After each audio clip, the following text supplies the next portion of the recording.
warning for Central Fort Bend County in southeastern Texas until 8:15 p.m. Central Daylight Time.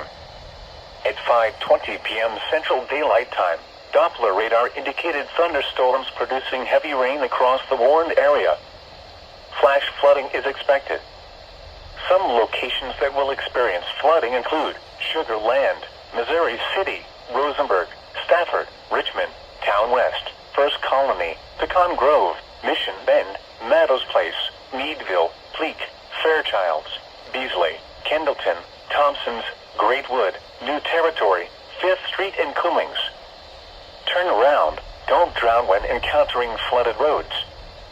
Most flood deaths occur in vehicles. A flash flood warning means that flooding is imminent or occurring. If you are in the warned area, move to higher ground immediately. Residents living along streams and creeks should take immediate precautions to protect life and property.